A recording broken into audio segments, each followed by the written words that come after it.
মালিকগণ এবং ব্যুরোক্রেসি অটুট রেখে যারা রেগুলেশনে এই ঘটনাকে রূপান্তর করতে চান তাদের বেশ বুদ্ধিপাটা আছে। তো আমি যেটা করি না এবং না করার কারণে আমার আকাঙ্ক্ষাটা কম ছিল।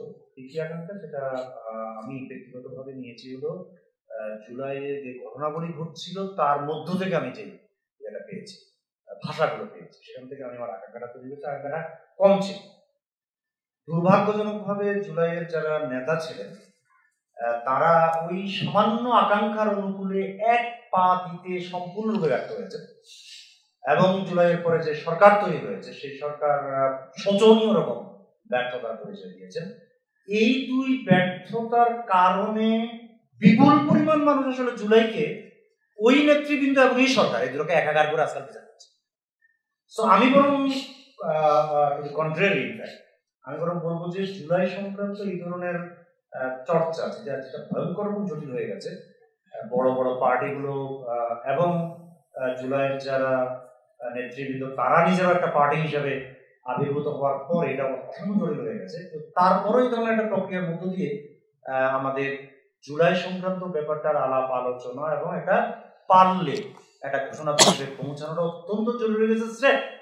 এখন আগের যে কোনো সময় চেয়ে আমার পজিশন হয়ে গেল যে এখন এটা বেশি হয়ে গেছে, কারণ লোক একদম একাকার করে কথা বলছে, যেটা এই সরকারের ইয়ে মানে জুলাই বাতিল, এনসিপির সংকট জুলাই বাতিল। আমি মনে করি যে এটা হবে, কিন্তু এটা কোনো পার্টির পক্ষ থেকে আসলে হবে না। এখানে যারা আছেন তাদের মধ্যে অনেকেই এনসিপির সদস্য আছেন, আমি এনসিপির বহু নেতা আমার খুব ঘনিষ্ঠ। তারপর আমি বলবো যে এই আকারে এটা হবে না, কারণ যেহেতু একটা পার্টি মানে হলো একটা পাওয়ার কন্টেন্ডার, সেখানে আরো পাওয়ার কন্টেন্ডার আছে, ফলে ওর পক্ষ থেকে এটা এবং এই সরকারের পক্ষ থেকে এটা আসবে। এই সরকার আমাদের যে ধরনের কর্মকাণ্ডের মধ্য দিয়ে অগ্রসর হয়েছে 9 মাস, তাতে এই সরকার একটা ঘটনা দেওয়ার কোনো ইফেক্টিভ থাকবে এটা ভাবার কোনো কারণ আছে। কিন্তু আমি নিজে মনে করি যে যেটা অনেকে ব্যাখ্যা করেছে, কিন্তু আমি নিজে ওইভাবে ব্যাখ্যা করতে পছন্দ করি। আর আমি বিশেষভাবে আমাদের বন্ধু আর কে রনির উল্লেখ করি। ও ব্যাখ্যা করেছে জিজেকের ইভেন্ট ব্যাপারটাকে কেন্দ্রে রেখে জুলাইকে ব্যাখ্যা করেছে যে ইভেন্টটা কিভাবে ঘটে। আপনারা জানেন যে 2014 সালে জিজেকের একটা বই আছে ইভেন্ট নামে। জুলাই হলো একটা ইভেন্ট। এই ইভেন্টটা নিঃসন্দেহে হাসিনার 10-12 বছর, আমি 15 বছর বলি না, 10-12 বছরের এই শাসনের বিরুদ্ধে না হলে হয়তো হতো না, কিন্তু এই শাসনকে পরাজিত করাই আসলে জুলাই নয়। এটার মানে অসংখ্যবার বলা হয়েছে, বিভিন্নভাবে বলা হয়েছে। এটার মধ্যে মিনিমাম যে ব্যাপারটা ছিল, কারো কোনো ভিন্নমত ছিল না জুলাই মাসে, আগস্ট মাসে, সেপ্টেম্বর মাসে, অক্টোবর মাসে যখন ব্যাপারটা এত ডিরেইলড হয়ে যায়নি, তখন কারো কোনো সম্ভাবনা ছিল না যে আমরা নতুন বাংলাদেশ চাই। এই নতুন বাংলাদেশের আকাঙ্ক্ষা বানোয়াট আকাঙ্ক্ষা না, কারণ এটা জুলাই মাসের স্লোগান থেকে, কর্মসূচি থেকে পরিষ্কার হয়েছে মানুষের কাছে। এই বিষয়ে আমি কারো কোনো ভিন্নমত দেখি না যে আমরা নতুন বাংলাদেশ চাই। নতুন বাংলাদেশ কি, এটার জন্য মহাভারত তালাশ করার দরকার নাই এবং বিশেষ মুহূর্ত চলে গেছে বলে হাহাকার করা আমার বিবেচনায় প্রয়োজন নেই। নতুন বাংলাদেশ মানে হলো একটা গণতান্ত্রিক রাষ্ট্র যেই ধরনের মেকানিজমের মধ্য দিয়ে চলে, এই মেকানিজম বাংলাদেশে দুর্বল ছিল। 10-12 বছরের এক্সট্রিম স্বৈরশাসন এটাকে একদম নাই করে দিয়েছিল।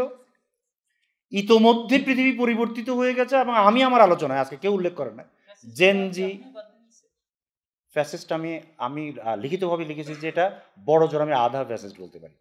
ফ্যাসিস্টটা আমি বলছি কিছু গুণবাচক ব্যাপার আছে, আমি এটা ব্যাখ্যা করেছি একদম শুরুতে।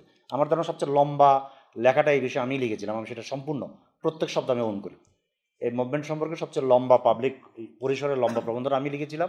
ওখানে প্রত্যেকটা পয়েন্ট আমি আলাদা করে বলেছি আমি কেন কী করছি। যেমন আমি এটাকে রেভলিউশন বলতে না করেছি এবং আমি এটাকে পরিষ্কারভাবে শিক্ষার্থী জনতার অভ্যুত্থান বলি। তার কারণ এই জন্য আমি 90-এর প্রেক্ষাপটের সঙ্গে এটাকে মিলাই না, কারণ এটা ছিল পার্টি লাইনের। পৃথিবীর বহু দেশের রেভলিউশনের সঙ্গে আমি এটা মিলাই না, কারণ ওগুলো ছিল পার্টি লাইনের। একমাত্র ফ্রেঞ্চ রেভলিউশনের সঙ্গে এটার মিল আছে পার্টি লাইন না থাকার দিক থেকে। বাংলাদেশে এই ঘটনা আসলে অভূতপূর্ব। ওকে, এগুলো আমরা প্রচুর ব্যাখ্যা করেছি এবং আপনারা সবাই মানে আমরা অনেক দূরে সরে গেছি বলে এই ব্যাপারগুলো আরবার জরুরি। আমার বক্তব্যটা হলো যে আমরা একটা নতুন বাংলাদেশ চেয়েছিলাম, সেই বাংলাদেশ কি সেটাও কিন্তু আসলে খুব বেশি বড় মানে নতুন করে ব্যাখ্যা করার দরকার নেই। একটা ডেমোক্রেটিক বাংলাদেশ। আমি আমার রক বন্ধুর সঙ্গে আমাদের একদম প্রথম দিকে আমরা প্রোগ্রাম করার জন্য আলাপ আলোচনা করছিলাম। তার কথা আমার পরিষ্কার মনে আছে, সে বলছে আমরা একটা মিনিমাম ব্যাপারে একমত হব, ন্যূনতম ব্যাপার।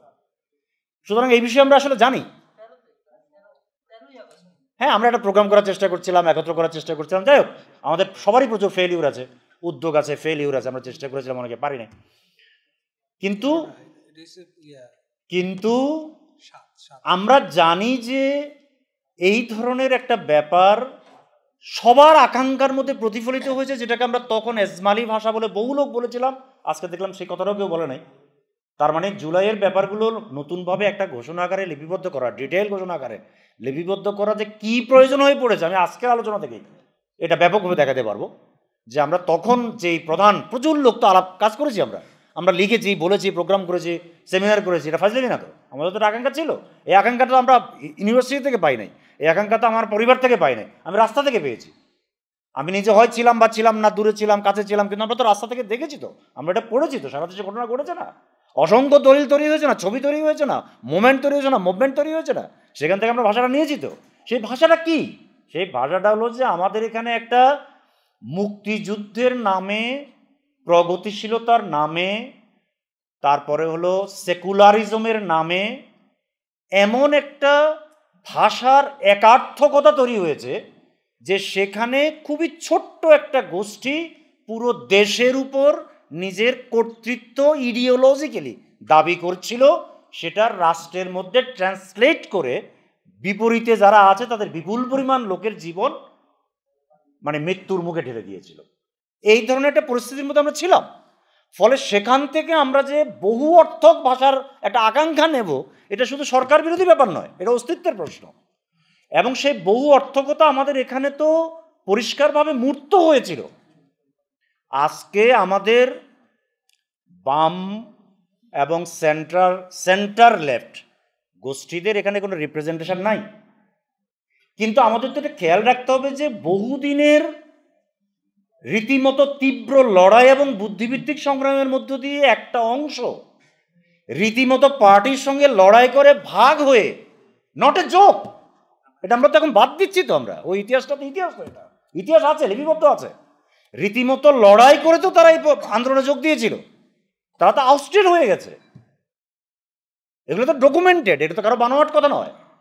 আমাদের খেয়াল রাখতে হবে যে এখানে নারীদের অত্যন্ত বড় স্টেক তো ছিল। 14 তারিখের ওই নারী মুভমেন্ট ছাড়া আপনি তো মুভমেন্ট করতে পারতেন না, আপনি তো বাদ দিয়ে দিয়েছেন। তো তার মানে এগুলো তো ছিল। আপনি 9 বছরে আমি বলছি যে এই জিনিসটা বেশি জরুরি হয়ে পড়েছে, কারণ আপনি ভাষা থেকে এগুলো সব বাদ দিয়ে দিচ্ছেন। আপনি নিজের দাবি করছেন, নো প্রবলেম, আপনি তো রাজনীতি করবেন, আমরা তো এখানে আমি রেভলিউশন মনে করি না। ফলে পার্টিগুলো যে তার নিজের স্টেকটা জোরের সঙ্গে দাবি করে, আমি এটাকে সাপোর্ট করি। প্রত্যেক পার্টি তার স্টেক জোরের সঙ্গে দাবি করবে। ওই দাবি করার মধ্য দিয়ে সে তার পার্টি করুক, কিন্তু সে যে আমাদের এখানে জুলাই অভ্যুত্থানের মধ্যে একটা এজমালি ভাষার মধ্যে নিজেকে অধীন করেছিল, ওই কথাটা তো না করার কোনো স্কোপ নাই।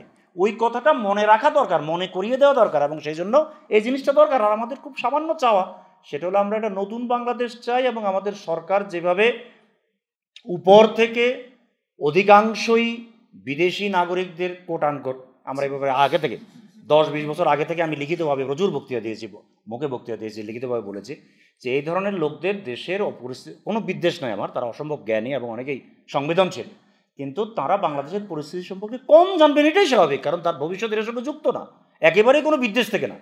এই ধরনের খুব শিক্ষিত লোকদের দিয়ে যে সংস্কার কমিশন করেছে, আমার এটার ব্যাপারে আগ্রহ কম।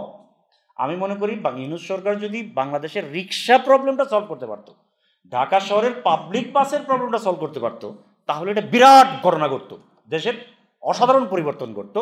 এই সরকার যদি আর কিচ্ছু না করে যদি একটা ঘোষণা দিত যে আমি শিক্ষা খাতে 1% বরাদ্দ বাড়িয়ে দিলাম, আর আগামী সরকার যেন আরও 2% বাড়ায় অন্তত ভারত পাকিস্তানের সমান করে, বিপ্লব ঘটে যেত। রাষ্ট্র কীভাবে হয় এটাকে আমাকে শিখতে হবে কমিশন থেকে? কেন শিখতে হবে না? সারা পৃথিবীতে আছে, উদাহরণটা আছে। সো আমাদের ব্যাপারটা হলো একটা এজমালি ভাষা ছিল, তার একটা লম্বা ইতিহাস ছিল, একটা কালচারাল আইডিওলজিক্যাল ফাইট ছিল, এগুলো প্রত্যেকটা জুলাই মুভমেন্টে অ্যাক্টিভ ছিল, ওটা আমরা ভুলেছি।